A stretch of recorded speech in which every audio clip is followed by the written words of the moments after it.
Matteo Secchi è un protagonista della venezianità, con Venezia.com ha condotto tante battaglie per cercare di cambiare un po' la situazione. Eh, Prima c'erano 30 milioni di turisti che si riversavano su Venezia, no? E avete fatto anche su questo assedio continuo delle manifestazioni. Adesso sono scomparsi, no? Cioè si è passati, cioè, cioè, agli antipodi, no? Siamo andati. Come, Incredibilmente, cioè, come siamo passati da troppi a troppo pochi, perché indubbiamente adesso Venezia è completamente vuota c'è più nessuno. e non sappiamo ancora quanto sarà vuota. Una via di mezzo, no, niente da fare. Esatto, uno si sperava, no, che almeno nelle fasi in cui il Covid avesse fatto meno, avesse creato meno allarme, meno paura, meno danni, cioè, un po' di ripresa ci sarebbe stata, invece no. Purtroppo lo sbaglio che abbiamo fatto noi a Venezia, ma non adesso, ma 30-40 anni fa, è stato puntare l'economia solamente sul turismo e è come in borsa acquistare un titolo unico e non diversificare il portafoglio e quindi ce la siamo voluta. È accaduto questo, ma poteva anche accadere un attentato in piazza San Marco che avrebbe svuotato la città lo stesso. Cioè, questo è una cosa ancora più grave che, cioè, sinceramente, quasi tutti lavoriamo col turismo o indirettamente col turismo e siamo a cartoni proprio. Ecco, Cioè. ma questa monocultura, lei diceva, ma abbiamo sbagliato, ma hanno sbagliato i veneziani o hanno sbagliato le giunte che si sono succedute, che hanno trasformato, svuotando Venezia dei suoi residenti, una città, è giusto dire che era una Disneyland, no? Cioè, La famosa Venice, ti eh? ricordi? Venice Land, voi l'avete Sì, sì. coniato voi il termine Venice Certo. Land, no? Beh, è stata colpa dei veneziani perché le giunte sono elette dai veneziani.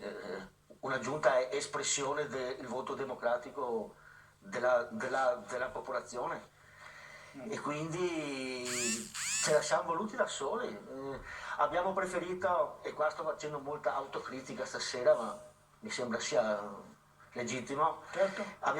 cioè, preferito puntarla sulla furbizia, ma sappiamo bene che il furbo riesce a vincerla al giorno stesso, ma dovevamo essere più intelligenti perché con l'intelligenza si poteva avere la lungimiranza per capire e manovrare e gestire certi fenomeni. È così, in effetti è vero perché anche per esempio sulle grandi navi, insomma tutte le non scelte sulle grandi navi adesso hanno portato la crocieristica ad andare verso altri porti, a Trieste, ancora non si è capito bene dove potranno ormeggiare queste navi che ovviamente insomma, c'è chi dice devono stare completamente fuori dalla laguna, ma insomma c'è tanta gente che lavora nella crocieristica, no? Per quello Certo, si può. gestita malissimo perché è un problema che persiste da 7-8 anni e non si è mai voluto affrontarlo con dei risultati. Si è preferito lasciarlo lì e che vada, ma è chiaro che è un problema difficilissimo da risolvere perché appunto come hai citato prima ci sono anche i lavoratori perché cioè, sarebbe facile levarle via e non farle più venire, però abbiamo migliaia di famiglie che lavorano, andavano fatti dei tavoli e andava fatta una discussione che durava anche 2 anni, ma andava risolta, non lasciarla che andasse per 7-8 anni. Tra l'altro lo si dice poco, ma è un dramma anche per tutti coloro che avevano case che affittavano e con quelle entrate mantenevano magari anche dei palazzi antichi. Adesso non c'è più, non ci sono più inquilini, non ci sono più affitti,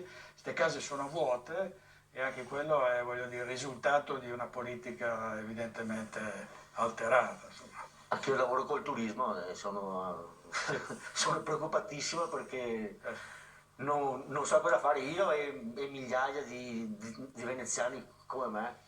Abbiamo davanti dei punti di domanda No. enormi, cioè, siamo ottimisti, logico, non possiamo buttarci giù perché come è scritto sul titolo, il Veneto non si piega Bravo. mai e noi facciamo parte del Veneto. Bravissimo, bravissimo. Infatti Però- adesso si spera che insomma, sta maledetta pandemia, insomma, primavera, estate, insomma, prima o poi ne usciremo, no? No, Speriamo. dobbiamo essere appunto ottimisti, fiduciosi. Allora, vediamo, prima di andare